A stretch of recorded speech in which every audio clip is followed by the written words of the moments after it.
What's up, everyone? Welcome back to another episode of the Heel Hookers podcast, episode 92. We're getting close to 100. Let's fucking go. Boy, oh boy, did we have a fucking weekend in fights.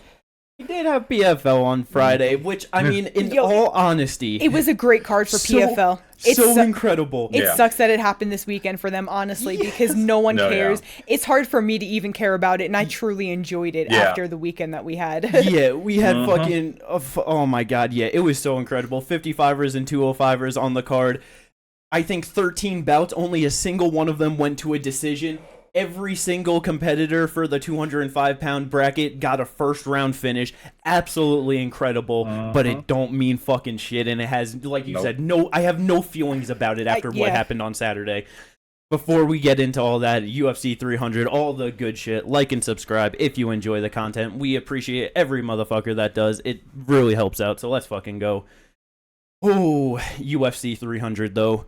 They're going into it, obviously, the biggest event of the year, just the biggest event probably UFC in general. Like, they've never had, just even with the opening fight, 2 former champs opening up the fucking early prelims, you know, never been done in UFC history. Out of the 26 fighters, 16 people were ranked, like, so many former champs. To start it off, I do want to say I am just so happy because there are times where you can get a really hyped card or really hyped names, and it might not deliver in the way that you expected. 300 probably couldn't have been better. Like, slight tweaks that you know what I mean, as personal fans or whatever, but it was a fantastic card. Yeah, that... Yes, outside of things that, like, personally as a fan, I would have wanted to see certain fighters win or whatever, like, outside of that. It was just, it was so good. Yeah, man, because that was, like, kind of the first thing that I wanted to ask about it and, like, go into, is because there was so much hype going into it. Just, overall... At the end of the day, all of the feelings, all the expectations heading in, you guys believe that 300 delivered? 10. Yes. 10 out of 10. 5 stars. I didn't even ask for a ranking or a rating this time. 3 Michelin stars. Every single time I've ever... I don't do ratings. I hate it. I can tell you when they're good. I can tell you when they're bad. Those in-betweens, I don't know what fucking number to give it, but I can tell you when something's a 10 and this was a 10, okay? Yeah, man. In all reality, it really did deliver. It was such an amazing fucking card. On the preview heading into it, we had some questions, just in reality, a whole lot of questions going into this. Damn near every single one of them, I feel like, got answered at the end of the day. It was so fucking good. Yeah. But for some of those questions, asking beforehand, the first one that I feel like, I wasn't the first question that I asked, but I feel like it's a good one to get into first. Our biggest fears heading into the card. So, as I said, my biggest fears were Max Holloway and Charles Oliveira. I was really sad with the outcome of Armin Oliveira because I'm such an Oliveira fan that I want him to win. But that was not the worst way it could have happened. A split decision, like, I know, he got cut open, but it's like, dude has a lot of scar tissue. He be getting cut. It is what it is. Yeah. I did not want to see either of them get beaten the fuck up and just like, you know what I mean? I didn't want to see it. That was going to be sad. So I was really upset to see a Charles loss, but my biggest fears did not come true. Yeah. Thankfully. No, yeah. My biggest fear was legitimately, and I was talking to my dad about it when we were outside. I was like, I don't want it. Like, Holloway's never been dropped, never been finished via strap. I'm never going to be ready to see it. Yep. It's one of those things where it's just like you know it's gonna happen at some point, but you're not gonna be ready for it. It's gonna be exactly like Ilya and Volk, where it's like going into that one where it's like I know Ilya's gonna knock him out. I'm expecting it, like I'm just ready for it, and then it happened, and I was like, oh, I am not ready for this at all. That was actually that was much worse than what I was like thought I was prepared for. Like this is something that I'll never be ready for. I was more on the Tony Ferguson like knocked unconscious by Chandler type timing.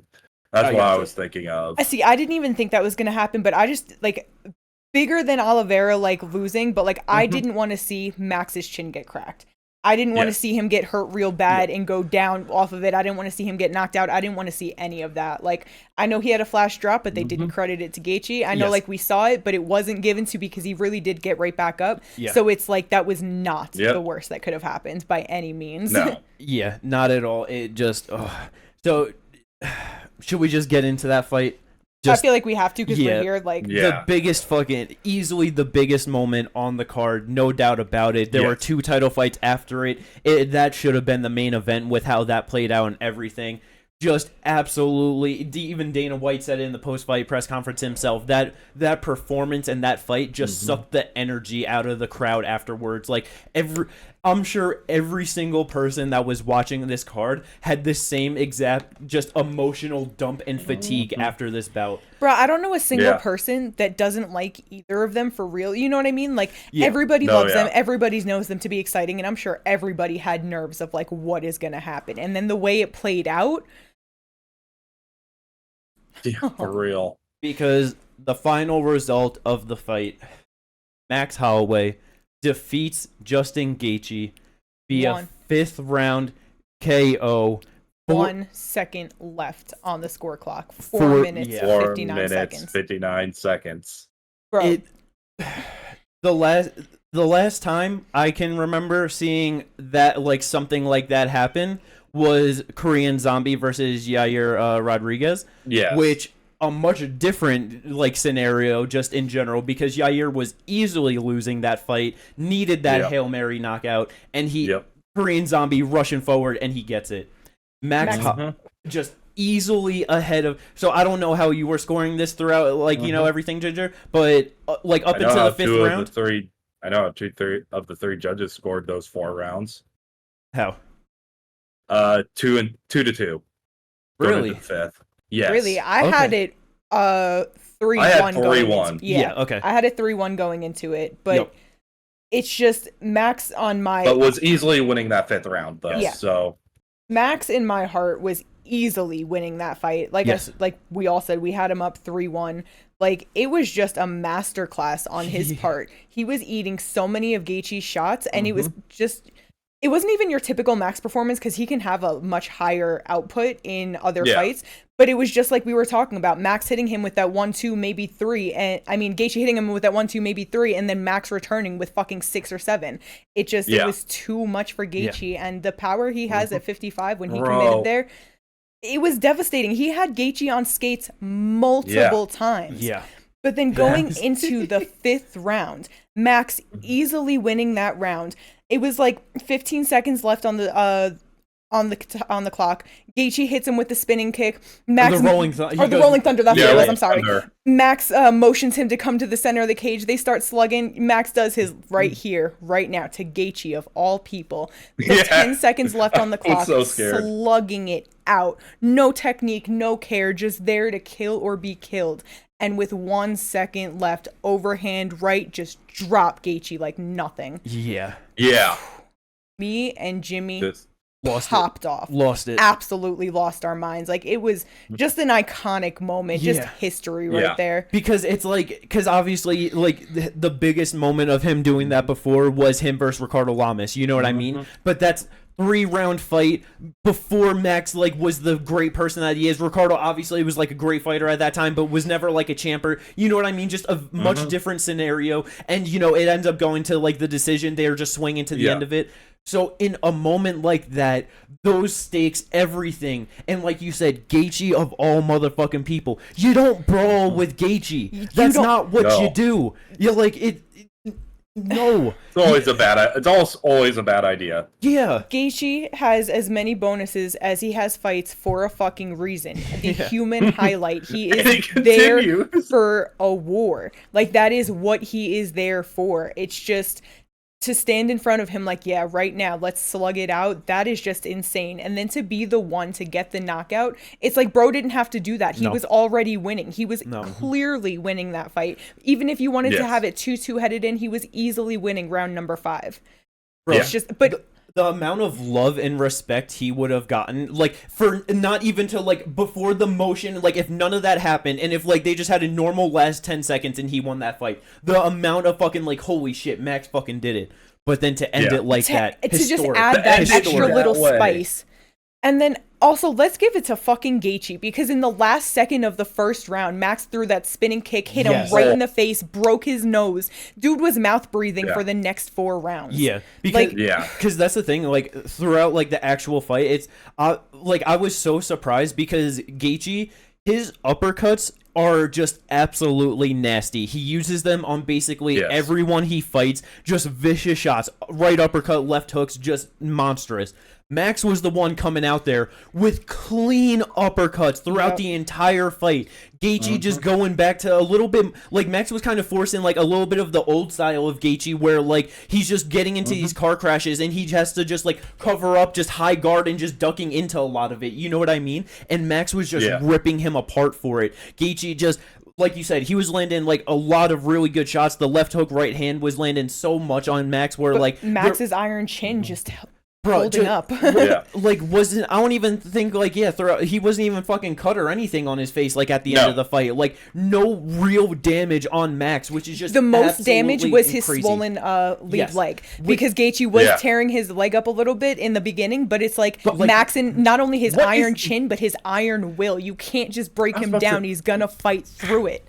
How does he just walk through leg damage that? It's insane. Bro. It's like him and Yuri, both of them the same. They have this will that it's like pain is pain and it's gonna hurt, but am I gonna succumb to the pain or am I gonna work through it? Some people break down, other people just fucking work through that shit. Like it affects people differently, and they're just those types of people that it's like, it is what it is. I'm gonna keep working though. Like we said in the preview, like obviously Gaethje's gonna be using the leg kicks, that's a big factor, but Yair landing 80 something leg kicks on Max and it did absolutely nothing to him. Gaethje landing 33 of 36 leg kicks on Max Holloway does not be checking them at all. And like you said, the visible damage, like that, because I remember like, you know, you're watching it early on and like you could see it start to swell a little bit, and like throughout the fight the commentary and like Joe Rogan's just really like, hey, like like that shit is disgusting. And like I remember they showed it at one point again and I was just like, okay, like you can tell that it's swollen, but like it didn't really look too terrible.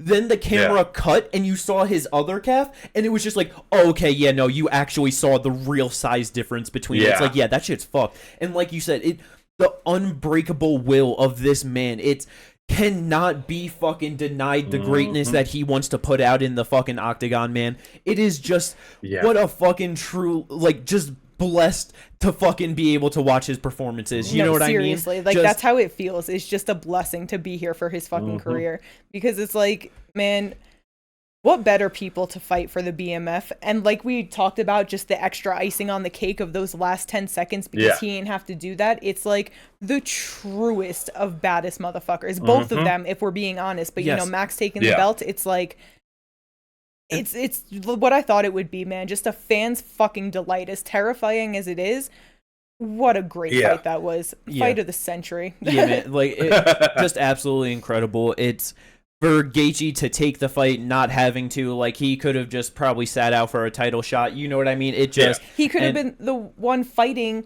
fucking Islam in June. We'll get into things, but like so many things tie into things. It's like I almost wish that we didn't talk about that, because now how do we have the same excitement for the rest? There's a few, you know.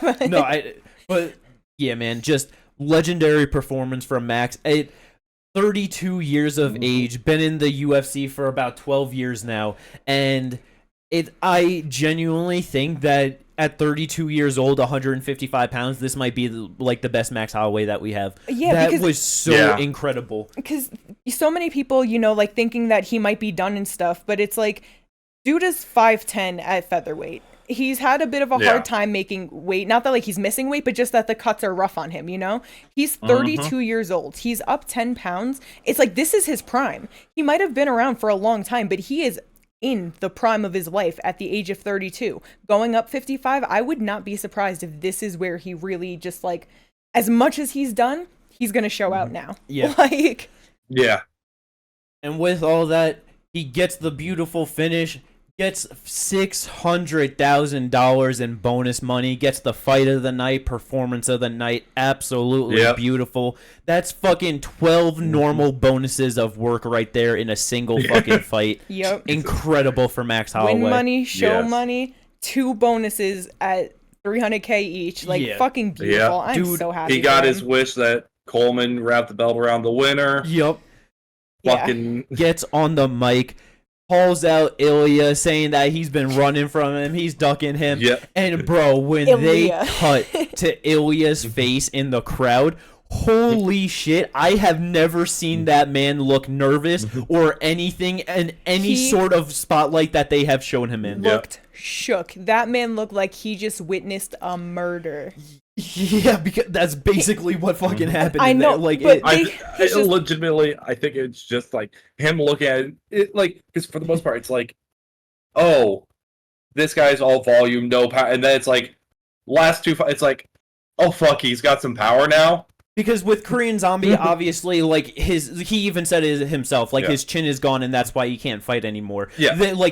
Max is technically much better than him, and, like, Korean Zombie running into him and Max just clearly loading up on that right hand. Perfect scenario for that knockout. Like, obviously he's a volume striker, like you said, but it's not like he's fucking pillow hands. You know what I mean? No, like, because But this is such a different level. Like, It is for two reasons. Because you have Ilya who's over here like, I have power, but you can not deny that Gaethje has power. Yeah. So we just watched Max eat so many shots from Gaethje and then proceed to knock him out. Yeah. So it just shows like the power of his chin and that he has power behind his own hands. Because it's like I said before, he stumbled him multiple times too. Yeah. He had him hurt throughout that fight and then knocked him out clean. Yeah. Like, he was just being patient, not, like, going after him crazy, because there were, like you said, a few times throughout that where if he really wanted to just put, like, 20 punches on him after that, he might have gotten him out in the second or third round. You know what I mean? No, there's one point where he did put 20 punches on Gaethje. I think he just really didn't get him out. Like, I think he just respects Gaethje and his power himself, so he just wanted to keep it like, nah, let's just, keep this technical, keep this smart. I don't think he wanted to run at him and run into something, but either way. Legendary, just all-time legendary performance, man. With that, just another little stat that I saw that's absolutely beautiful for Max Holloway. The only fighter in UFC history to land over 100 significant strikes in 16 UFC bouts. Jesus Christ. That is fucked up. That is so fucked up.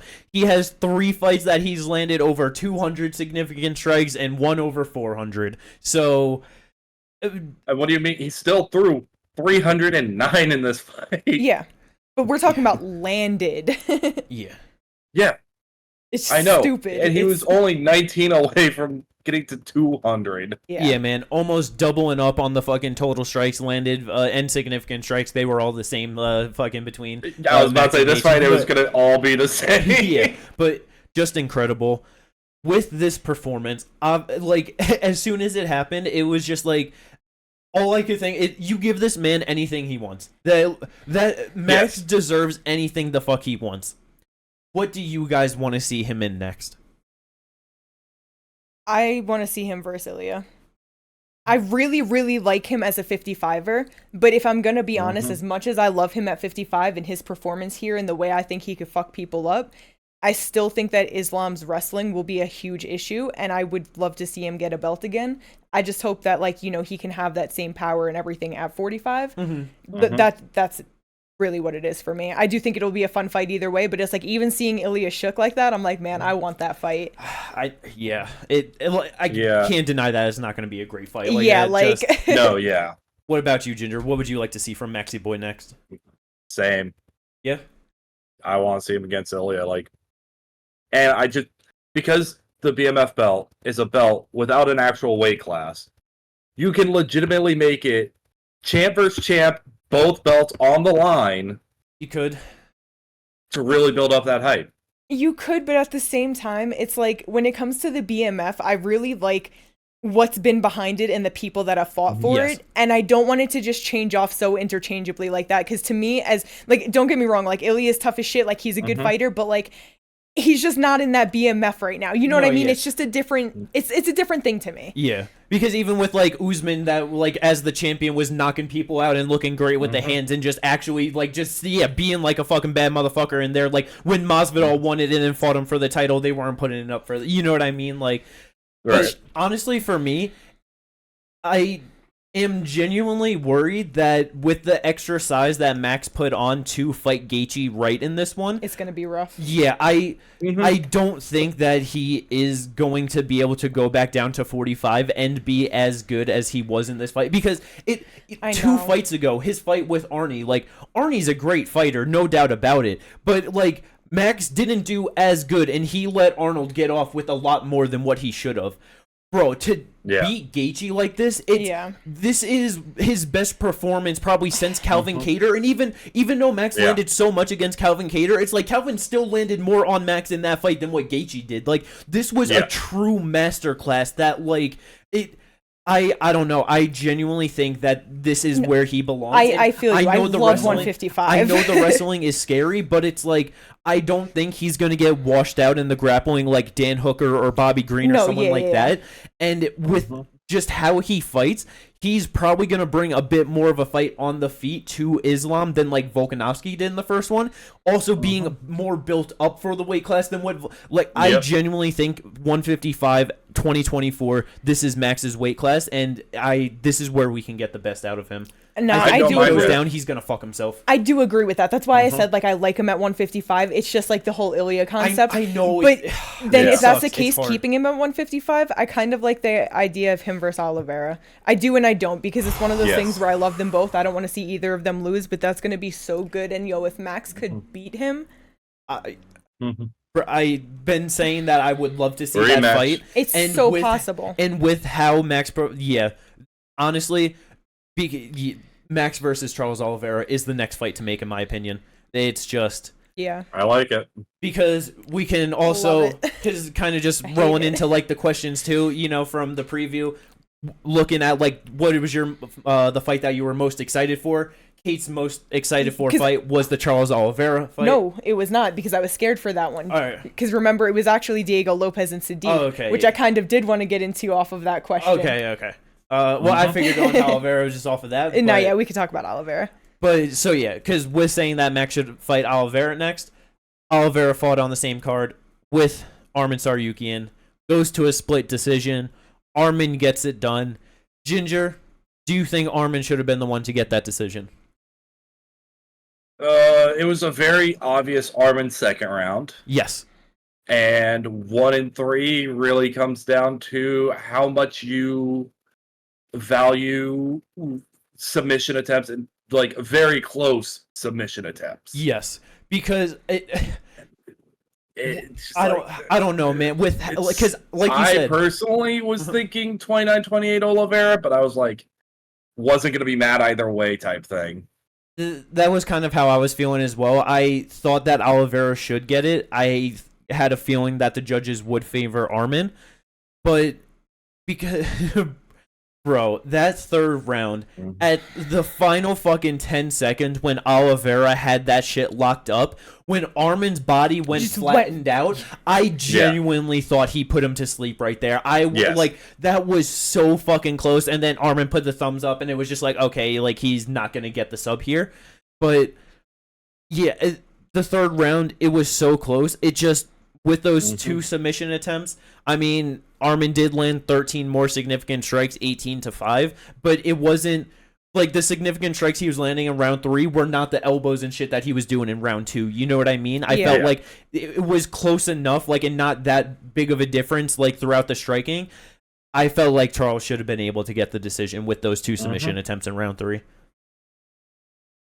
He just wasn't in there, like, as killer as he normally is, Yeah. I don't know what it was. Like, I don't know if it was because Arman's wrestling and pressure just, like, had him kind of staying in one position and trying to defend the shots more than, like, scramble out, go for a sub quicker, get out of there, whatever it may be, or, like, if he has something going on. But, like, it definitely just wasn't the same Oliveira that was fighting Benny, that was fighting Gaethje, Dustin, Chandler, you know what I mean? Yeah, like, I feel like even how Oliveira was fighting the start of the Islam fight and everything. It just afterwards it was just kind of sitting there, and it just felt like because we're always talking about it. It's kill or be killed. It just didn't feel like that in this fight.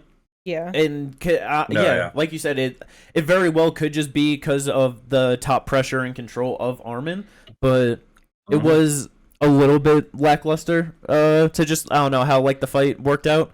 But I mean, it just sucks because really wanted Oliveira to win and so fucking close to being able to get it done. He was easily the one to have Armin closer to being finished throughout the fight than Oliveira, or than Armin had Oliveira. Yes. It's just a hard one.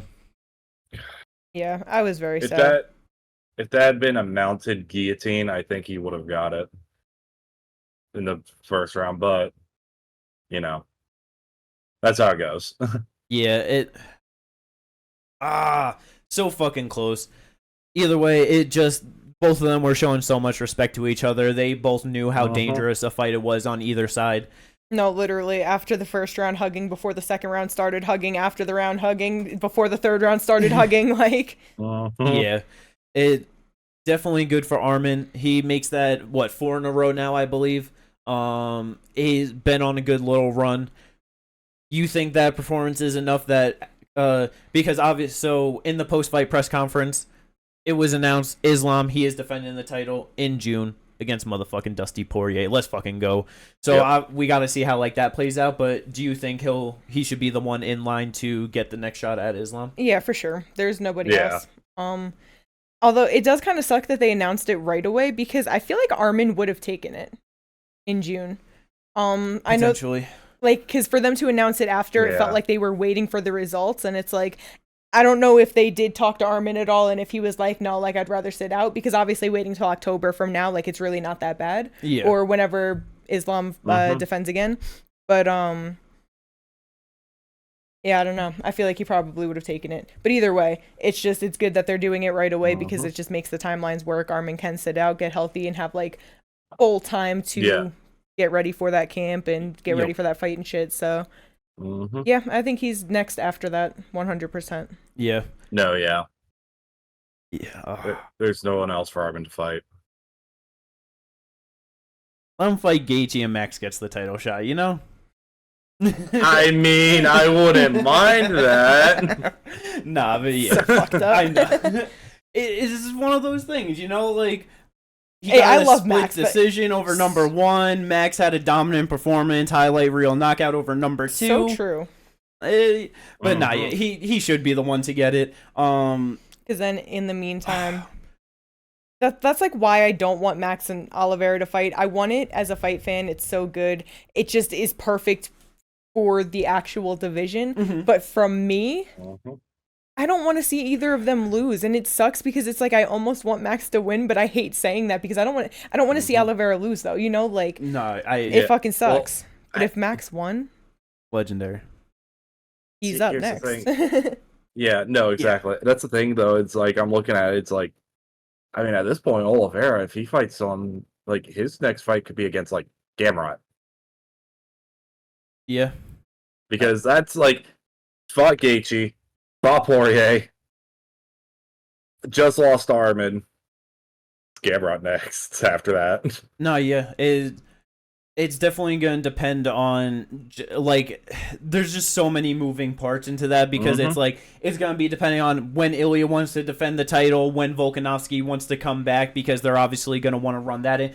You know what I mean? There's so many factors in now 2 divisions of how things are going to get booked, Do you think they're going to rank Max or do you think they're going to talk to him and see what he wants to do? And if he does plan on fighting Ilya next, they're not going to? I don't see, in my opinion, because it was just it was looking through the card and stuff. It was just damn, this is a fight card that makes me want to do the rankings again because it's in my opinion, Max is number 1 lightweight. Max is the number 1 lightweight in the world right now. There's no doubt about that. I agree with that, but I just with it being for the BMF and everything, I just don't. You know what I mean? I just wasn't sure how they were going to do it. I feel like they have to. They have to rank him there.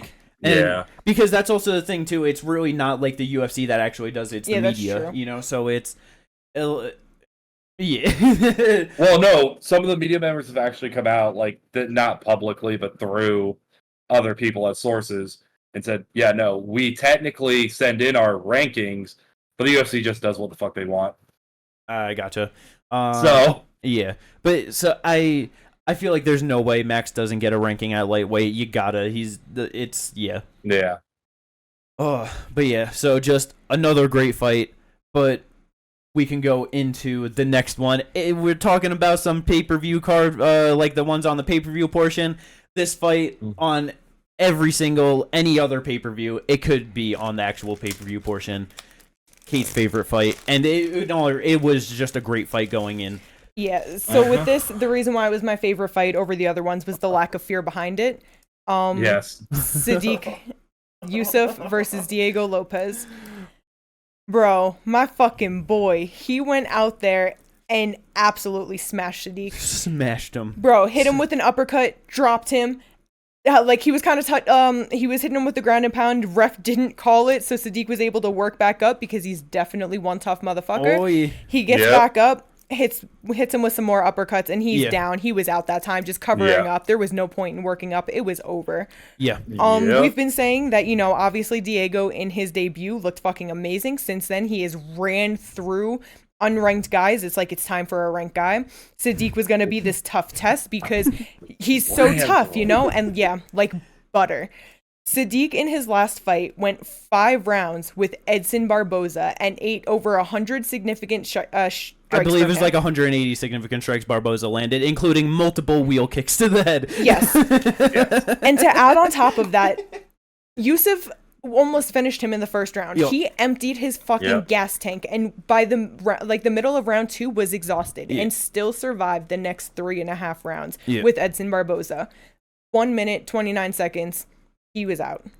Yeah, as soon as this fight was over, only thing that was flowing through my mind was that this man is the next champ at 145 pounds. Yeah. Because it 5 days notice, damn near subs Movzar like Multiple fucking 4 times. times throughout their 15-minute contest, loses the decision. Okay, he's in the top 5 now, like clearly one of the best fighters and best grapplers at 145 pounds. Gavin Tucker round 1, Pat Sabatini round 1, and now Sadiq Yusuf like that is so fucking incredible. Like literally when you were saying, like all I could think is like this. All this fight was a story of 2 punches, and it was the 2 uppercuts that he just fucking blasted through him. He is so big, strong. Like, he has all of the attributes. His striking isn't the cleanest, but in this one, like, that was the cleanest he's ever looked. Yeah, he's definitely been working on it. Absolutely beautiful in the pocket. His grappling is obviously out of this fucking world. I don't know who is going to beat him in this division. I genuinely think that if he were to fight Ilia Topuria right now, I feel like he could go in there and either knock Ilia out or sub him, because this dude is a fucking problem. He is so... Yeah, so after he won that... Even if... Go ahead. I was going to say, after he won that fight, he got on the mic, he called out Movzar, and then he wants Ilia. Yeah. He wants that win back because he knows. He's like, I've been in there with him. I took a 5 days notice. This time I can get it done. Yeah, he said Movzar, then Ilia in Spain. I mean, I don't mind that. Because it's just... It's Movzar so funny. probably minds that. Oh, yeah. Because I think the UFC doesn't like Movzar enough and likes Diego enough to give it to him. 100%. It's just going to be on Movzar to accept it. Easy. Yep. In my head... I would honestly love to see Diego versus Brian Ortega next. Because it's like, obviously for Diego, like, he wants to get that one back, and so me personally, I don't really care to see that fight back yet. Diego and Movzar, unless like it's just something that like really like rankings wise or something, it makes sense. Give him other people, let him fuck up some of these other top guys to get there, and then if he becomes a champ or Movzar's you know what I mean, then it makes sense. But I genuinely think that running through Sadiq was number 12, I believe, heading into this. I think so. That 13. 13. It's like he should be fighting one of these top guys, in my opinion. And like, he's a fucking star. The fans love him. He has so much fucking like. Just get him into the mix right fucking now, because just 3 people back to back to back, all in the first round, just fucking like it's nothing. Just all so fucking easy in different ways. I thought that it was Ilia Topuria's fucking time, and he's gonna be the goddamn champ for reigning for a whole long period. I'm not too sure about that, man. Yeah. I'm not, like, with how Diego performed, and then if Max is able to go back down to 145 and perform still like that. Yeah.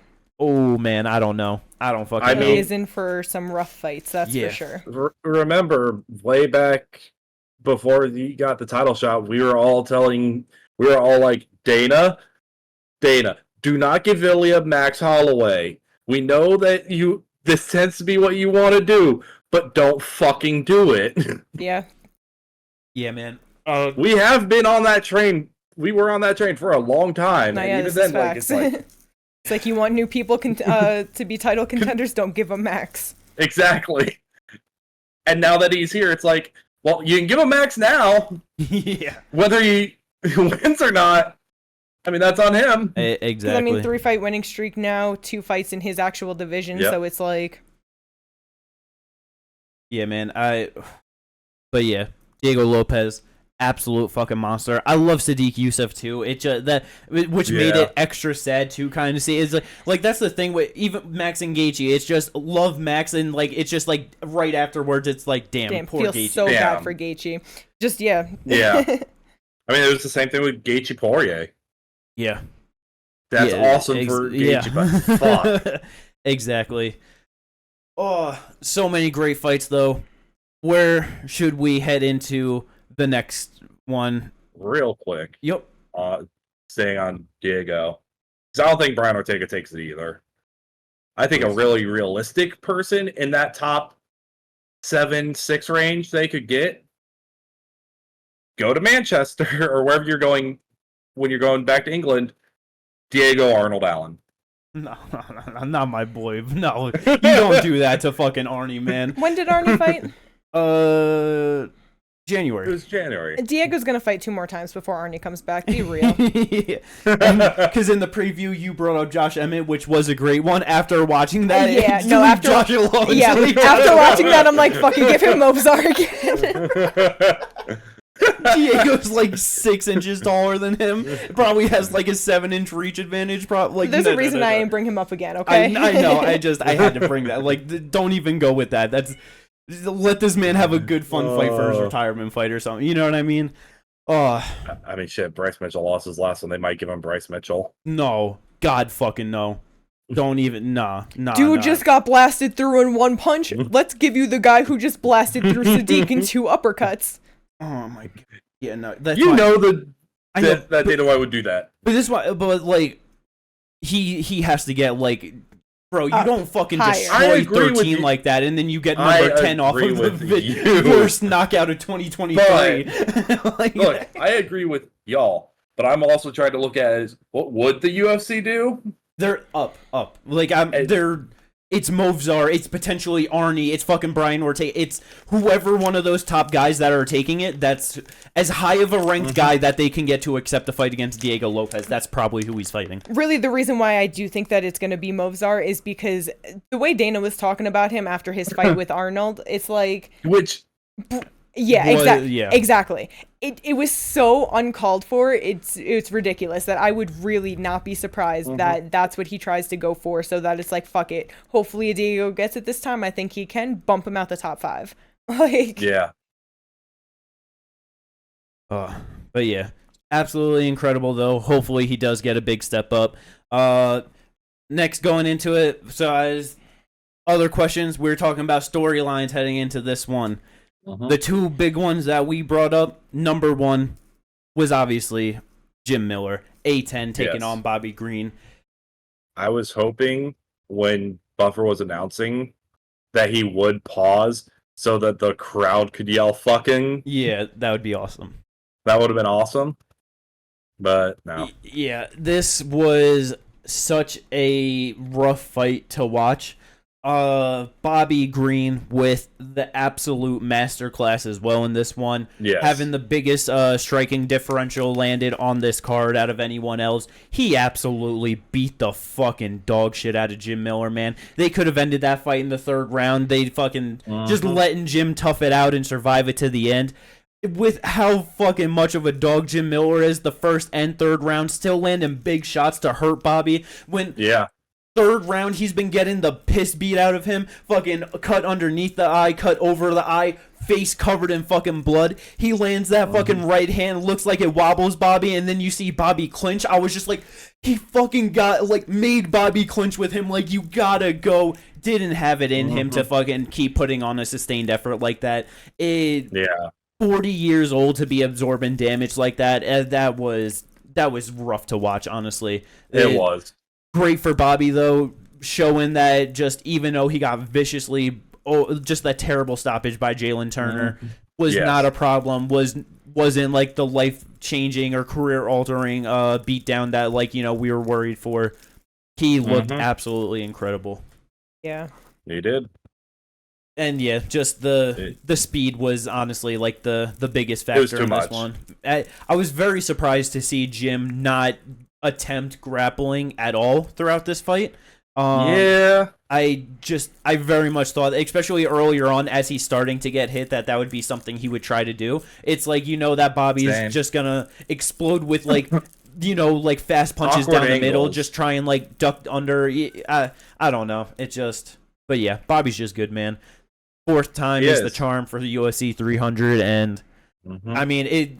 For a while, watching like, you know, all the fights on the card, it's like this could easily be fight of the night. So you know what I mean? It just sucks that neither one of them got the bonus. So many of these motherfuckers trying for that 300K, but oh yeah, everyone knew it was going to take a lot to do it. That's why I think it was fucking Moicano on the press conference was like, hey, can we get like one for like the prelims, like early prelims, like, you know? And because they all knew that main card would take over. They knew who was above them. Yeah, I was about to say, and then the fact that Max took home 2 doesn't help. Max doubled up. As soon as Max did that, everyone that fought before and were watching the fights, they were just like, God damn it, like Max. Fuck, brother, we got to get paid too. Yeah. He deserved it though, man. Oh yeah, he did 100%. Yeah, just no shit talk here. He deserved that. no shit talk at all. The next big storyline on the card was in the main event, because it's, you know, obviously makes sense. The main event headlining bout, one that generally does have the most meaning, the most things heading into it. And obviously, it just, when it got announced, everyone poo-pooed it, whatever, blah, blah, blah. As it's gotten closer, people were like, it just felt like it was just more, like, people were more okay with it. They settled with, like, the fact that that's what it was, and it's like, it's Poaton. We're fucking happy that we got him. Yeah. It's a great card, you know? And for Jamal Hill to go in before the fight and say that he's going to show how bad of a mismatch this truly was a mismatch on Jamal's half. Showing up to, my God. But yeah, showing up to the ceremonial weigh-ins or the weigh-ins or whatever with the Stonehenge like necklace all cracked up, covered in blood, trying to show Poaton all fucked up. It's like the Easter Island head with the chick. You don't disrespect him. Now you got a mad Poaton, and look at what happened, my boy. My favorite. This was easily my favorite performance from him, because how in tune with killing this man he was. Before, like, it's just crazy that, like, I'm gonna like again, but like leading up to like the shit, all Poaton did was apply pressure, like avoid the big shots of Jamal Hill, outside leg kicks off the lead leg, and a jab to the body. That's it. Yep. That's all he had to do. That's it. And then Jamal hits him with the kick to the cup. He's staring at him, dead face, his stoic face. We all know it. Doesn't look away. Takes Herb Dean's hand and just kind of pushes him away. Eyes still on Jamal. Proceeds to walk forward, and his next shot, a left hook, just knocks him down. Hits him with a few ground and pound. It's over. Yeah. After it's over, he said, All I could think about was the episode of SpongeBob where SpongeBob was peeling back the walls and showing Patrick all the diapers from when he's at work. Amazing. Beautiful. That picture of Jamal staring at him like what happened, and Poaton just... Yeah. Don't disrespect him. It's like, obviously, everyone knows this dude's fucking power. It's such a big thing. But it's like, Jamal Hill has eaten shots from fucking like Thiago Santos, just like so many other big strikers, like fucking Glover Teixeira, Johnny Walker, so many fucking big strikers. And because like you said that, you know, left hook, it wasn't even Poaton's real left hook. That's true. Like, because it kind of just grazed off of his face, and it was more going upwards it was like a little bit. Shovel hook. Yeah, it like came up and then like over at the end. So like when he actually landed, like he was coming up, it was like his fucking like pinky knuckles basically that landed, turns it over at the end, and then just Jamal down. Fucking one shot up top like that. First round. Seeing this, the replay of it and it in slow motion and watching the way that he didn't connect his whole fucking hand. Because it's like going back to Josh Emmett, Bryce Mitchell. When they showed that replay and you saw a whole fist to the middle of the face just flattened out, fucked up, you're like, oh, that was a nasty shot. Watching this, it's like, bro didn't even touch him. Yeah, it wasn't even on the chin. It was like up like a bit. Like it just was not the prettiest, cleanest shot. Not even close to it. And done. Had him dropped. Couple ground strikes and boom, he's out of there. It's even shit like fucking Sean Strickland, the clean shot he landed on him, he went down but he came right back up, you know what I mean? Had to fucking put him down again. Like, you know, but like just that extra power. 20 pounds just yeah, man. Poaton. Well, not only that, it was also just monster. Like it's something that I've noticed in the replays was Hill was like loading up and trying to throw a shot at the same time and he got hit, so yeah, man. Poaton didn't see it coming. Beast. He is just a frightening man in this division. And then he gets on the mic. I was about to say, I did not hear this part, so I have no idea what happened. Because it was 1:30 at my parents' house. I had to get home and sleep. So, two things. He wants to fight in Brazil. Yes. He wants to fight at heavyweight. What? Yeah. Are we talking like Anderson Silva fighting at 205 type? No. He of course he's gonna, if he were to fight. Like he didn't specifically say Tom, but it's like, you know, that's the fight. Like, you know what I mean? Yeah. That's he said he wants to fight at heavyweight. 24 hours after weigh-in, man was weighing 232. Gained an extra 27 pounds. He wants to fight in 3 weeks at heavyweight. Dana does not like the idea of him fighting at heavyweight, so I do not think that we are going to get that, honestly. No.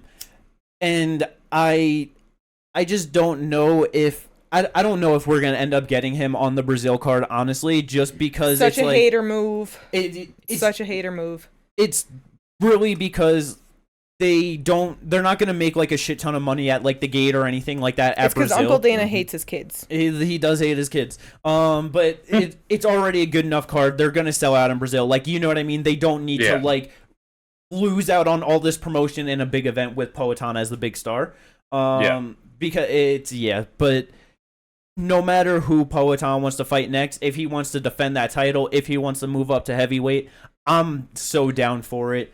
It's going to be scary if he goes up to heavyweight, obviously. Yes. It's like that's definitely something that I would probably like to see him just wait out on time, and like that would just be much better. Because, bro, Tommy on a week's notice, what he did to Sergey, it's like, I'm so scared for my boy. Yeah, 100%. 100%, I agree with that. And also, like, I understand what you guys are saying with him not, like, it's just like, I kind of, at the moment, agree with Dana on the heavyweight thing, because looking at it from his perspective, outside of Glover Teixeira, what is your Jan won the title, defended against Izzy, lost to Glover lost to Yuri, injured, vacated, draw with Ankalaev and Jan, Glover's Hill wins, gets injured, vacates. Like, he wants stability in that division. Yes. And Poaton is giving it right now. Exactly. That's another big factor, too. There's and then it's like, because even if he, goes and loses, it's like you want your light heavyweight champ to get fucked up and go back down to defend. You know, it's just... Yeah, exactly. Dude already started out at middleweight. I know he was a giant middleweight and should have been at 205, but it's like, I will say the only thing that would help that little argument is that if he were to fight next month against Tom and he lost, it would be in the same timeline of him literally defending this fucking 205 belt, so he can easily recover and then come back and defend 205 in a very reasonable timeline. Yeah. That's the only thing to that, but I definitely understand everything else and why they're not going to do it. Like, I know they're not, I'm just saying. 100%. But yeah, because it's with his next title defense, we've just been jumping around the car, so we could keep jumping around some more. Rakic, Yuri had such a Yuri performance against Rakic. He did. Bro, it was amazing. This was just crazy to watch. Yuri, the other person to get a performance bonus. Yes. Watching Rakic just rip fucking giant leg kicks into Yuri throughout that fight. Mm-hmm. And for Yuri to just be like, he'll acknowledge them, whatever, like, you know, you see him switch stance off of it because obviously it hurts, and then he goes right back because he got to fight out of orthodox stance. Just like, but, and there was one moment where, like, I think it was in the first round, or it might have been the second round, Rakic hit him with a hard leg kick, and throughout all of them, Yuri just unbothered, just gonna keep on walking forward, doing his thing, just nonstop pressure. You saw him kind of base out, try to go for movement, and it got like a little wobbly underneath him, but just kept fucking going forward. It's like you brought up with I was Max. I even brought it through Yuri in there for this reason, because the same shit. It's like there are certain people that will just work through that pain. You can't just break down certain people's base. You got to actually break it to get them out of there. Like, Yuri's not going to stop until the ref sees him hobbling on one foot and says you can't fight anymore. Like, or he's asleep. It's like he physically cannot be able to like stand on that leg anymore. For him to not stand on that leg and walk forward, it does not matter. And if anyone gets him to that point, do not shoot a fucking double leg. I'm sorry, I'm tired of seeing people get to the point where someone's leg is completely fucked up and then shooting a double. It's pissing me off at this point. But yeah, it was such a crazy fight back and forth. Rakic was looking so good for his fucking 2-year layoff. Like, he was doing such good work in there. And then that fucking second round, man.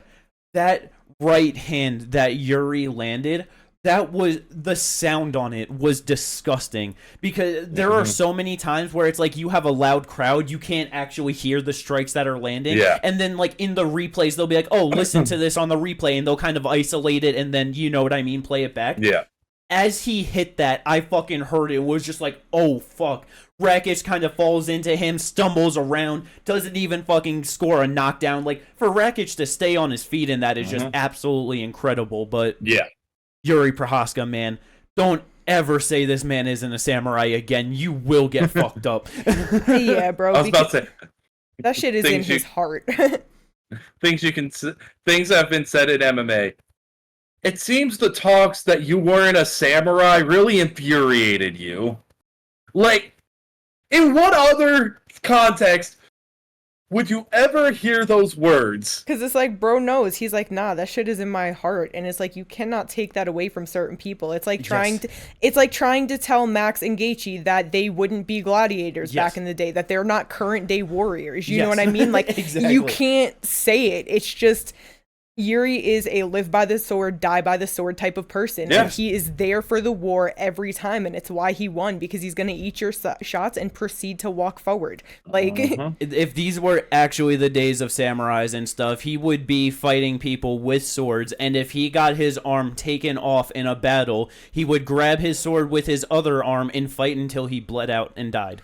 That is Yuri's mindset. Like, and just, even just the post-fight, you know, like just talking about it, like with DC or with Joe, and just like saying that it's like, he's not saying that like he's actually a samurai, but it's like those values, the fucking mindset, the way of life, he fucking lives by that. That's in his soul. He like it, and it, like you said, you cannot take that away from this man. You have to put him unconscious, finish him, make the ref fucking like say that it's over in order for you to fucking like get the win. You know, sometimes putting him unconscious doesn't even work, because let's not forget the Dominic Reyes upkick that put him unconscious, and by the time he landed on top of him, he woke back up and finished him. So because the fucking recoverability of Yuri is just absolutely disgusting. Like, I don't understand what, like, he is just a monster. We are not going to have much time of him at the top. He's not going to be here for like 7 years. Like, enjoy every single fucking second while it lasts, because like, that's the thing. When you're a fan of somebody like Yuri, you got to take his wins and losses all the same. Just enjoy the fucking ride, because this man is here for war, and you got to love it. Like, he is legitimately, it's an enjoy the ride type of fighter that he is. Like, that's it. So we were speaking on who Jamal Hill's going to be fighting next for the title. He called for the winner of the main event after this fight. I mean, who gets it, Magomed or Yuri? Okay, if we're going to be real right now, they are on the same winning streak. Yep. Magomed, Technically. in his last 3 fights, went to a draw and then afterwards said that he was never going to fight for the UFC again and then sat out for damn near a year to the day. Then went to a no contest and then got a finish over Johnny Walker. He just finished Alexander Rakic. And you know what I mean? His last loss to Poaton, who is the current champ. It would obviously be a very quick rematch. But I wouldn't be surprised if they went to Yuri because they like Yuri way more. He has a bigger fan base. People fucking love him. It's such an exciting fight. And I think they kind of don't like Magomed after all of that. And Magomed also turned down to fight Poaton on 300, obviously because of Ramadan, but the UFC is not going to give a fuck about that. So it's like, hell no. I very much think that we're going to get Poaton versus Yuri 2 in the next light heavyweight title fight. That's a very good possibility. I feel like that's an extremely good possibility, and I kind of don't mind it because again, Magomed did all that, like, was a real kind of just drama queen about it. And so, I feel bad for him. I feel bad after and say that was a mistranslation issue, and that he did he meant he never wanted to fight in Vegas again. I remember that he did end up saying that, but it's in the moment, it's still just when you're fucking just have a draw and you're just I'm never fighting in the UFC ever again. It's it's terrible, man. Yeah. It's I'd feel bad for him because he's a solid fucking fighter, and it's obviously he hasn't taken a loss. He's just hasn't won 2 times in his past 3 fights.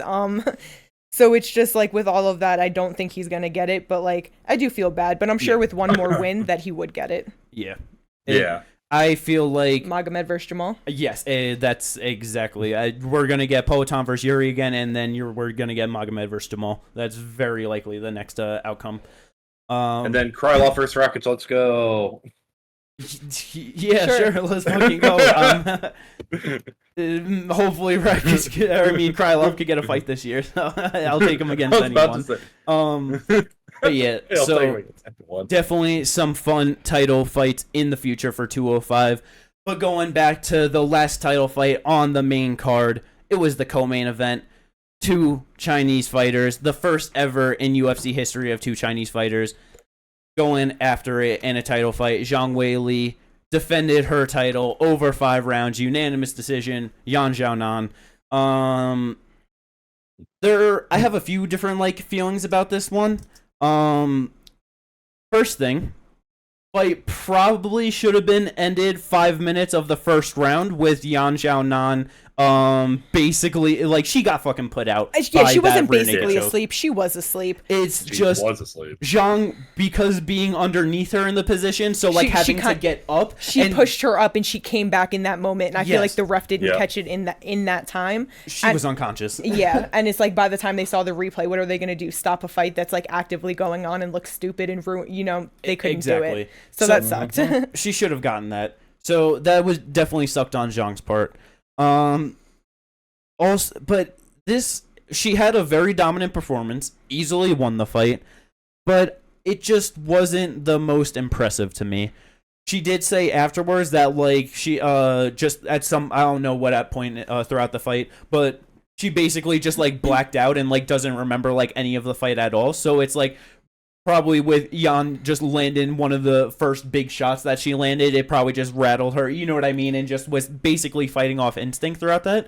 But it's Xiaonan obviously has some big power in her hands, 415 pounds, but she's not that technical of a striker. She's the same size as Zhang Weili, who has fought and done better against much more technical strikers, much bigger and longer than her. But I don't know, she just did not look great on the feet against her, and it just felt off. I don't know. To me, I enjoyed the fight because I was surprised in the adversity she actually had to face, and to me the fact that she admitted that she didn't that she blacked out at some point and she really doesn't remember the fight makes sense because it's she definitely looked a lot sloppier on the feet than normal. Yes. But it's she really was getting hit with a lot of big shots, and it's I don't know, Yan does have nice striking, so it's it doesn't surprise me that she got rattled a little bit, but if the fact that she got to the point where she blacked out, she doesn't remember the fight, but still put on but still like easily won the fight. Yeah. Total strikes 256 to 73, control time 12 minutes and 45 seconds to 220. Like, she still threw it all off instinct, was just so much better than her. It just didn't look as good because she did get rattled and she got hurt, but the fact that she pushed through and had that performance, like, I honestly like to see it, because it shows that, even through getting hurt like that her instinct of fighting is that good that she can still make it through like that. Like, I don't know. I enjoyed the fight. I thought it was good. I agree that she didn't look as good as normal. She definitely looked sloppier, but with her saying that, I feel like it explains it, and I'm just like, man, good on you. Tough as shit. No, yeah. I just, when I was, listening to scorecards, everyone had a 49, 45. I probably would have, if there were 49, 44s, I would not have been surprised, because Jan was out at the end of round 1. That should be a 10-8. Yeah. That 100% should be a 10-8 round. Round 2 was another 10-8 round. Yep. Now, there's one media member who scored the fight 49-42. Now, let me tell you how you have to get to that scorecard. Somehow, it would have to at least be 2 10-9s and 3 10-8s. Or maybe they gave the 10-7 to round 1. They had to have given a 10-7. Maybe they gave the 10-7 to round 1 because they saw that she was fucking out. 10-8 round 1. Well, I was just thinking because of the fact that she was actually out. It's like, man, since they're not going to call it 10-7 that round, you know what I mean? But that's what I mean, though. Then that's one. He has to give a 10-9 to Yan Jianan. She has to win one round. Yeah, round 3. 10-7. No, yeah. And then what? 2 10-8s? And then, so where's the third 10? This is my point. Where's the third 10-8 coming from? I don't know.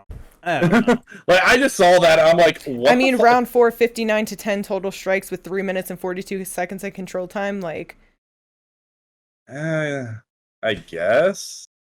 Just looking at the picture, I don't know. I just wanted to point that because I was just like, what the fuck? Yeah, it is. Either way, it just obviously very dominant performance for Zhang Weili.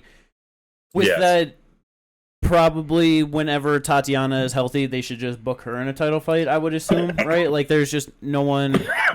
If I'm gonna be honest, like I understand, but I'm not sure that they're even gonna do that, because I don't know that they trust Tatiana to fucking be the champ. She had 2 fights since being back, and now she's back out and having another surgery. Or she had another surgery and shit. You know what I mean? It's like, while they definitely should, I just don't know. The only reason I think it would happen is because who else gets the title shot? Jessica Andrade. So I was gonna say, we could lead that into the other 115-pound fight that did happen, Jessica Andrade versus Marina Rodriguez. Pretty solid fight overall. Andrade was definitely struggling with the reach and just the striking much throughout that fight with Marina. It ended up being a split decision win for Jessica. Yes. I thought that was ridiculous. It was solid. That fucking third round ninja choke, I got real scared when fucking Marina wrapped that up. I was just like, oh my god, is Rodriguez actually about to fucking get this up here? But it's like, it's like, it was a solid performance. It, just not. I don't know. It just, obviously people love Andrade and they would love to see her in a fight with Zhang Weili, but I guess it just feels weird with her to kind of get a title shot off of that one. No, it's just the only other back in the division against top 10 people. So just the only other person that's in there for it, and it's like I could see them going to Tatiana, but it's just, I wouldn't be surprised if they didn't, because of her history of just getting hurt. Because it's like, let's say she did beat Weili. Now what happens when she gets hurt, or if she does get hurt in that fight? Now you know what I mean? It's just like, it's that's such when they risk. go to an interim title with Zhang and Andrade. But I see what you mean. I know. Like, it's just such a risk for them to take. They would just prefer not to do that. I'm sure they want to see one more fight and just see how she holds up. Like, yeah, that's very fair. But yeah, so I mean, if they do end up, because Tatiana was supposed to fight Lemos, I believe, and then Mackenzie Dern filled in, so they could go back to that, and then just fuck it, whatever her timeline is, just however that works, just give Zhang Weili, Jessica Andrade. I'm sure that's definitely gonna be the biggest fight that you can do in that division right now for sure. But yeah, not too bad of a prelim fight. Do you want to stick on the prelims since we're here? Yeah, sure. We could go to the very first opening fight on the card. Not the fight that I was really expecting, honestly, with how exactly it played out. Deiveson Figueiredo taking on Cody Garbrandt. I thought Deiveson would do a lot better on the feet, honestly. Cody was looking very good in that first round, just like defending the grappling attempts, just touching him up, landing good shots. And then round 2 comes. Deiveson ends up getting him down. He grabs the back. He was looking for the choke at one point, wasn't able to get it.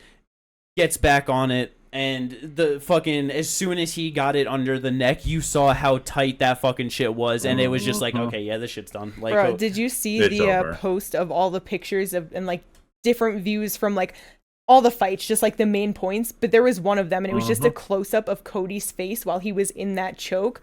Oh my god, he looked lifeless for a second. Like, it was, yeah. I didn't see that, but yeah. I'll find it later and show it to you, but it was fucking insane. Like, the whole just collection of pictures was just insane. Yeah.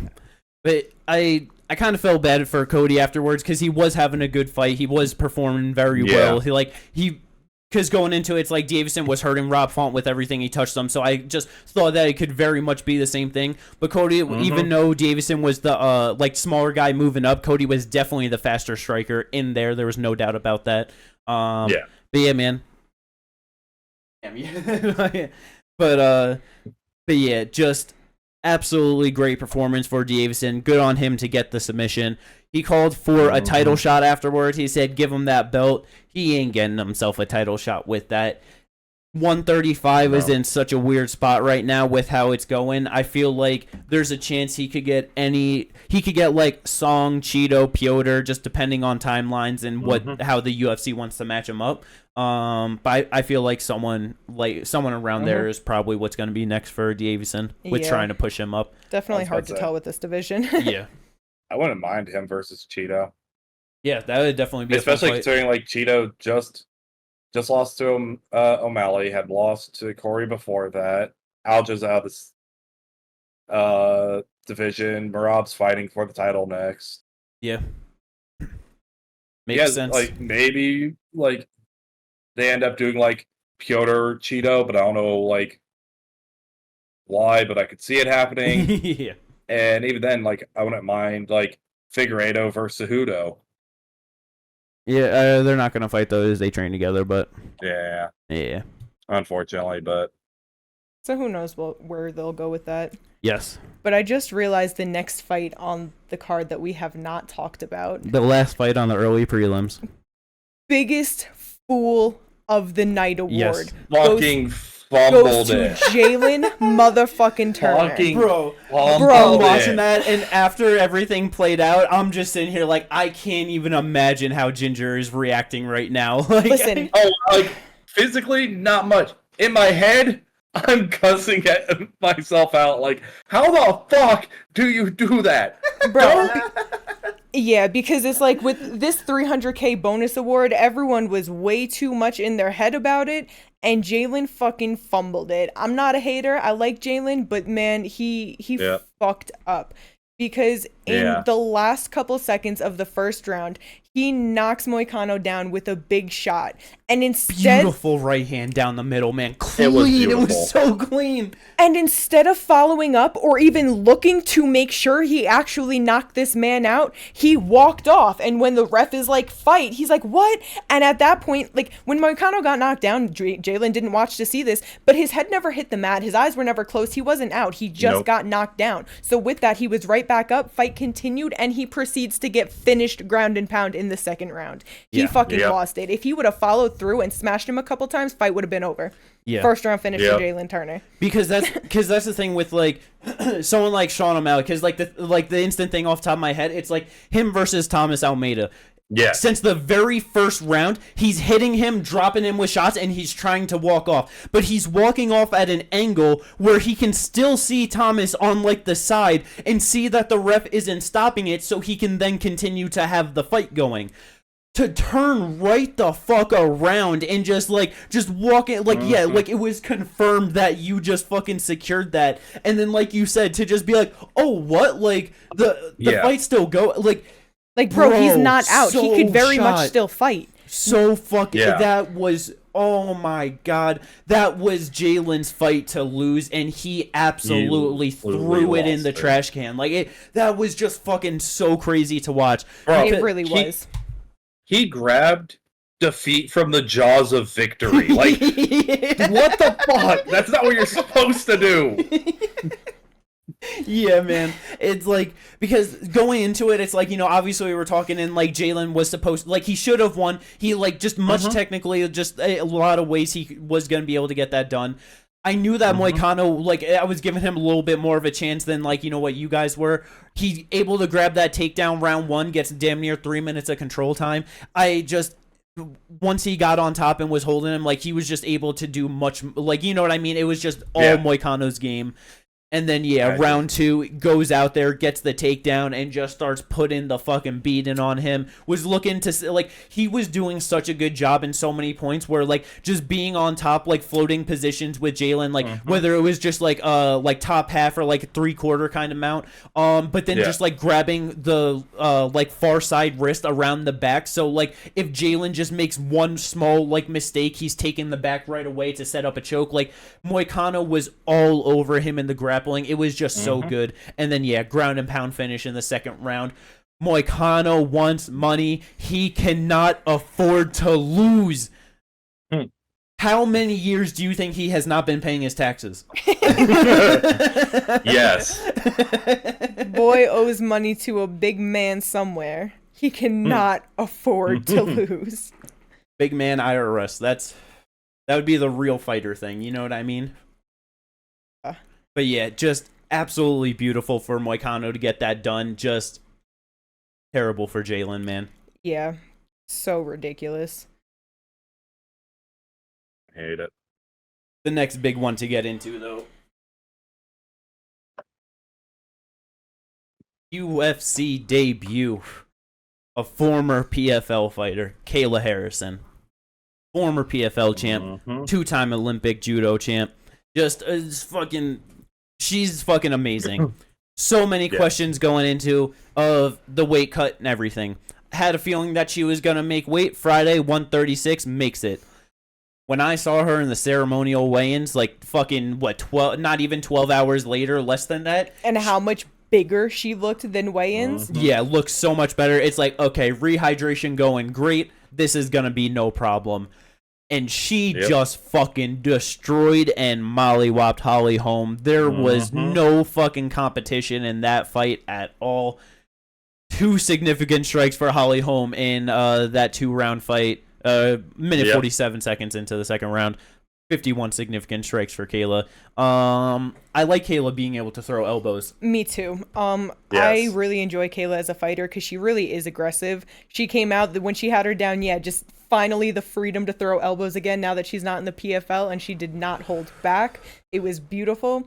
And like, I was just so happy to see that she was able to perform so well at 135. It's like, there's actually some life in the division, man. Like, it's just, it's great. And then even with like being like, you know, just like knowing that she's the best and talking a little bit of shit afterwards, just like, no, give it up to Holly. Like, she reversed me. That was great of her. Like, girl, you just mollywopped the shit out of her, and you're trying to give her credit for a little reversal real quick, but good for you, man. Like, give her the title shot. Just funny because Holly not accredited with any reversals in the fight. But it's just going into it. It's like she's actually bringing a little bit of life to the 135-pound bantamweight division for females. It's been fucking dead in the water for so goddamn long without it. I mean, it really hasn't. It was like, even with Amanda at the end, it was just getting dead, just not many exciting fights. But it's like she was slowly killing it. Yeah, but Kayla's here. I'm fucking ready for it. She wants her title fight. She fucking deserves it. Like, no doubt about it. She should be the next one in line for the title. Fuck Juliana Pena. That is Kayla Harrison's fight. Get her against Rocky, probably around summertime or some shit like that. But Kayla is definitely going to be the champ this year. 303? I meant 303 International Fight Week. Well, so we'll get into that, but she's not fighting onto that card for a title. I can tell you that for sure. I do think it's funny, though, and I do respect the shit out of it, because it's like, talking about Amanda Nunes, Chris Cyborg, she's like, I want the biggest fight. She's like, I want to fight the best people. It's just funny because, retired. Yeah. Amanda made a little video, but it's like, I get it. She's like, I want to prove myself against the best. I'm finally here. Like, not calling like, obviously she wants the title shot. She's calling out Rocky, but she's like, after that, give me the best. I would love to see Amanda come back to the talk about like Cyborg. It's like not even in the organization. Yeah. I know, like it's just funny. It's like who is? He's like, yo, Cyborg's having some negotiation issues. Let her come over here. She'll never I know. Again. That will never happen. As long as Dana White is in charge, it won't happen. Yeah. So it'll never happen because like. Yeah. It's Cyborg's like I said, it's just funny. It's fine. She could be 45 and she's still gonna be one of the best females at 145 pounds. So it's but yeah. Very solid let's create fight. The division again. But 145 pounds in a real division, men's 145 pounds. Next prelim fight to talk about. This was easily the worst fight on the card. Aljamain Sterling making his 145-pound debut. Calvin Kattar coming off after a year and a half injury. This fight was not great at all.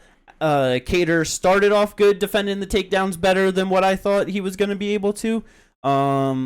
But by the end of it, it was just Aljo taking him down, grabbing a hold of him, holding him down. Kattar gets up, take down, holding him. It just, after 15 minutes, significant strikes landed, 39-8 in favor of Aljo. 10 minutes, 43 seconds of control time. It just wasn't that. I was just expecting either Kattar to do way better on the feet in the moments when it was there, or if Aljo was going to be dominating him in the grappling, he's getting the back and he's subbing him, making it look easy. And it was just a long, drawn-out, boring fight. I was not disappointed because I expected this. Boo. I was hoping this wouldn't happen, but I kind of thought it could. I was just hoping that. But, like, actually, like, seeing them in the cage together, like, holy fuck, Aljo looked big. Yeah, bro, noticeably bigger. It's just really funny because not even just size but height. Like, they have him at 5'7" to Calvin Kattar's 5'11". Yeah. There is zero chance he is that small. Or Calvin's that big. It's one of the other. Somebody's fucking lying. But both 5'9". I mean, noticeably bigger, and he definitely had more energy going into it, even if it was a lackluster fight. Like, yes. Yeah. And I mean, I don't know. I've seen Kattar right beside Holloway, and they seem like pretty much the same height. So I don't know. Yeah. That seems. You think? You think we get Aljo versus Brian Ortega next? Maybe something like that. I actually would like that fight. I feel like that's a solid versus grappling Ortega. matchup. Yeah. Ortega's gonna have really good. better boxing. Grappling would be very fun to see how that plays out. Yes. But yeah, we'll see what he gets next. It's not going to be the most favorable thing because the UFC doesn't like him, and that's why he fought Calvin Kattar in the first place. Let's go. Yeah. The highest ranked opponent he could get. That is insane for this fight. That is just so disrespectful. He definitely got offered Diego Lopez. Yeah. 100%. Ain't no way he didn't get offered. He probably got offered Aljo, mean? Sadiq, and Diego Lopez. Aljo? Or, sorry, Kattar, fucking. But yeah. What do you mean? You want to know what's going to be in the next match? Diego Lopez. I would feel so bad for Aljo. Oh my god. But, you know it's going to be in the next match. Like, they don't care for him. But that is the last prelim fight to talk about. The last fight overall to talk about on this card was the main card opener. Definitely the least eventful one on the main card. The least eventful one overall. Huh? The least eventful one overall. This is a bit more eventful than fucking Aljo Kattar, I'd say. Oh, yeah. I guess I was also just thinking of importance. Yeah, true. But I was about to say the eventful. What? Yeah, the second least most eventful. Yeah.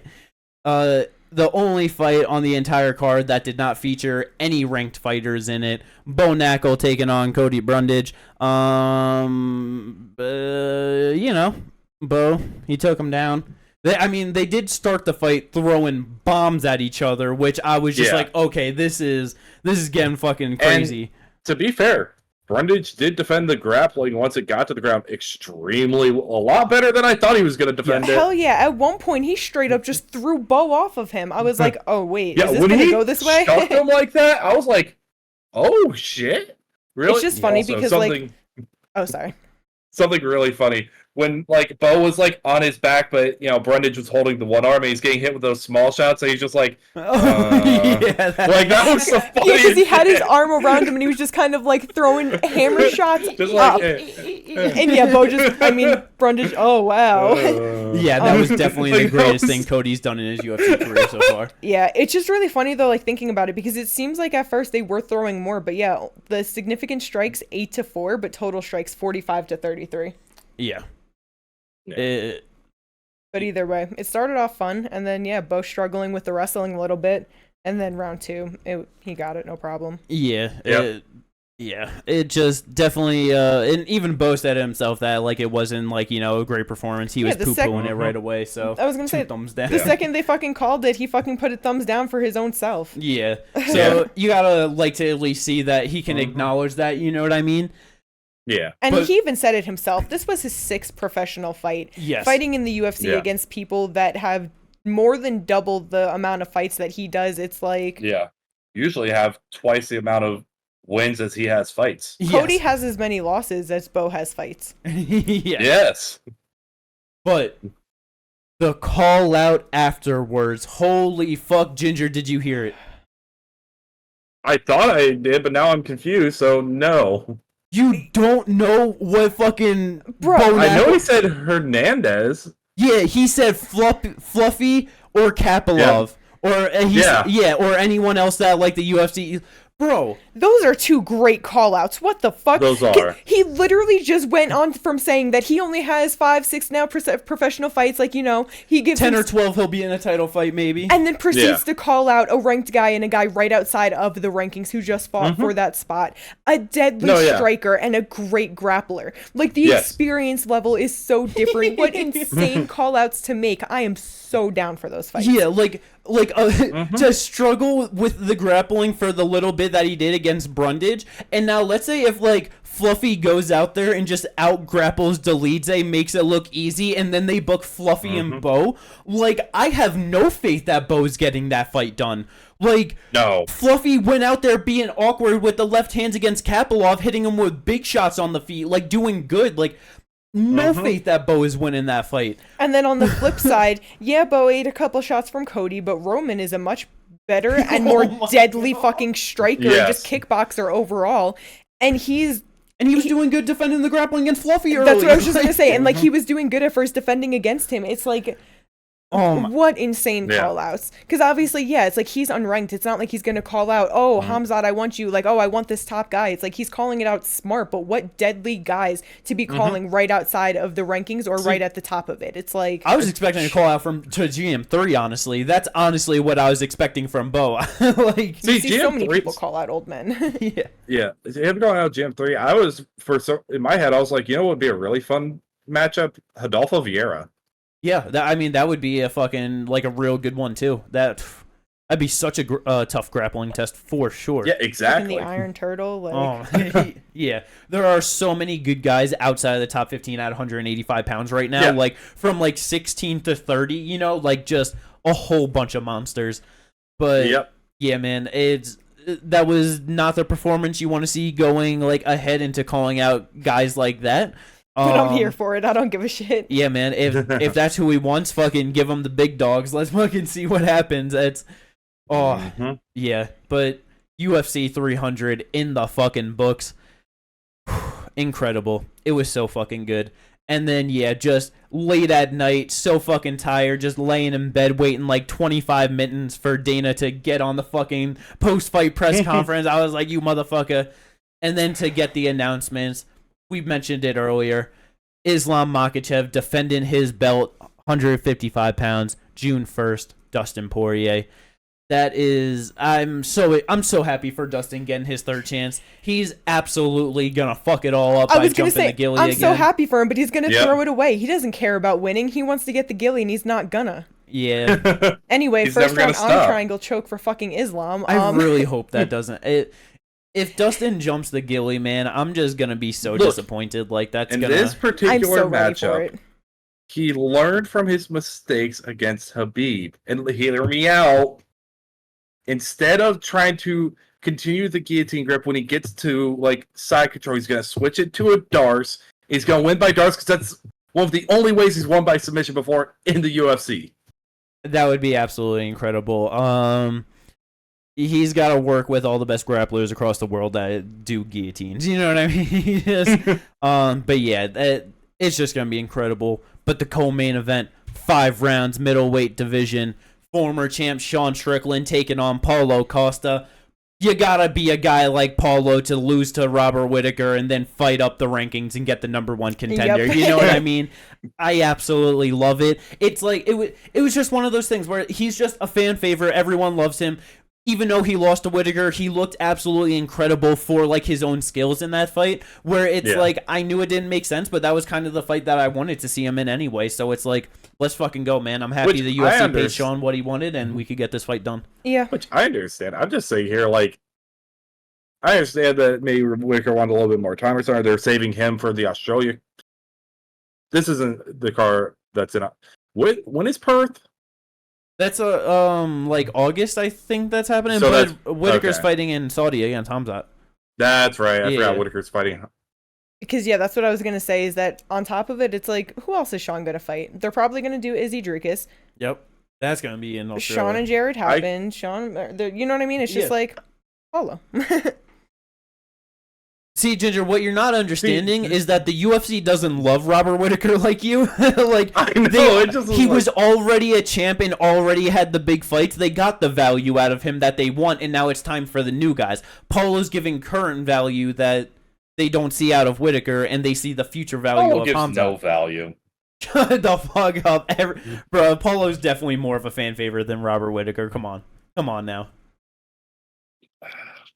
Ooh, secret Jews. This guy's such a hater. But anyway, the last fight announcement. Yes, the last one. It's finally a done deal. June 29th, International Fight Week. The return of Conor McNuggets versus Iron Michael Chandler. 170 pounds. 170 pounds. Guessed that one. I was hoping for 185, but not all your dreams can come true. I wanted Conor to be the first man with knockouts across 4 divisions. That would be pretty impressive, you know? Fighting a lightweight at 185 for that, I was about to say. But in all reality, it's the same thing with Cowboy. It's like he's had a long layoff. He wants to kind of get back into it. He's going to fight a lightweight at 170 pounds so they could just both feel good and not have to cut weight. You know what I mean? And to be fair, though, like with the Cowboy thing, Cowboy had fought at 170 for a while before that, too. Like, he kind of moved back and forth betwing 55 and 70, so... Yeah. I mean, it's like, but fucking Michael Chandler could easily fight at 170 pounds. He could, but he's be undersized as hell. Well, yeah. I mean, Cowboy is a bit undersized, you know? Like, it's... A bit, but okay. Like in turn, like I know he has like the height and length, but he didn't have the bulk on him. You know what I mean? No, I know. Which Chandler has, but he doesn't have the height and length, so it all works out. Either way, though, it's just so funny of like how Dana he just has to be such a little bitch, man. Yeah. It's so fucking funny. I love it so much because Conor, it's fucking International Fight Week, June 29th. It's not happening at all. Oh, International Fight Week is June 29th.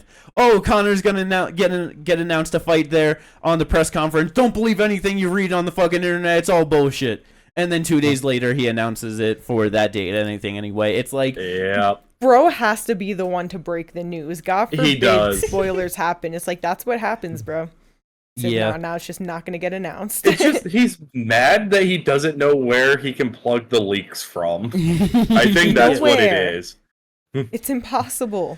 Yeah, but it's finally here. Let's fucking go. I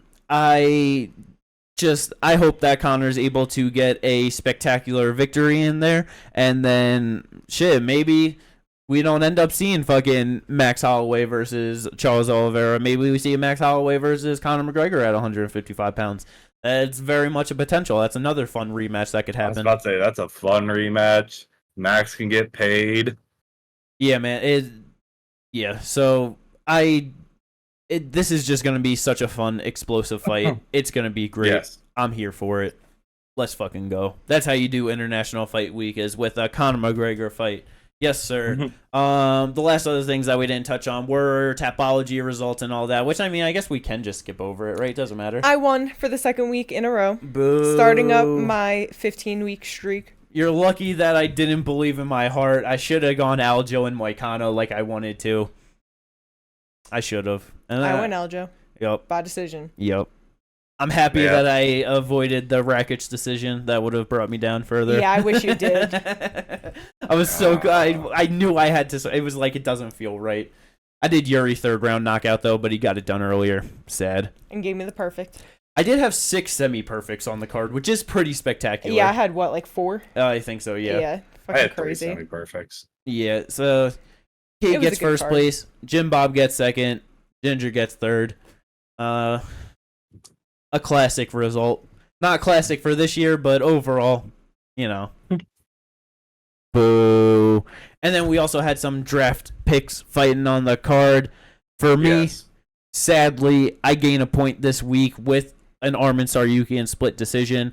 I will definitely take that over a much sadder result of that. You know what I mean? So it wasn't Oliveira getting knocked out, destroyed, or whatever. So if I had to earn a point this week like that, you know, I'll take it. Kate, surprisingly, no fighters on UFC 300. It's just kind of crazy in general that we had such little like amount of just people fighting like for 300. Nah, yeah. I had 3. Yep. I had so many of my fighters fight early on, so they'll be back. Yeah. No, I've had a decent amount of fight early on too, but my 3 being Max Holloway, gain a point for that Justin Gaethje knockout. Yes. I don't gain anything because Jalen Turner lost because he tried to walk off KO Moicano. Let's go. And then Diego Lopez got the win. First round knockout. Let's go. He was able to break the Ginger prospect curse. Yes, thank God. Let's go. Oh, man. But, yeah, so I believe that puts me at 5-3 overall. Ginger, that has you at 6-8? 6-8. 6-8. And then, Kate, what are you at? I think 7-5. 7-5. 7-5. Yeah, so I still have the least amount of wins. That's how it ended up at the start of last year, but I got a better win rate than Ginger. Kate just somehow knows everyone that's going to fight a million times. Yeah, let's fucking go, though. Not too bad of a night in the draft. Tapology was dog shit, but UFC 300 overall, absolutely beautiful. Let's fucking go. No UFC card next week, which is very sad. So, unless we get a whole bunch of fight news, which makes a whole bunch of good stuff to talk about. Wait, is there no PFL next week either? I forgot there is PFL. I guess we can do a little preview on PFL, huh? Yeah. Andrei Koreshkov. We got 4 undefeated Russian fighters competing on that card, Kate. 3 of them at 170 pounds. We only had 2 of them last year at 170 pounds. PFL's getting better. I was about to say Logan Storley's on the card, Brendan Loughnane. Yeah. That's good. Let's go. Well, let's go. That's going to wrap up this episode of the podcast. I hope everyone enjoyed this one. I'm sure everyone enjoyed 300. Yeah. We will, for sure, at least catch you for the preview of a star-studded Apex event. Who knew that was coming up next for the UFC? Nicolau Perez, just absolutely amazing. Fuck Manel Cobb. Let's go. Peace out, everyone.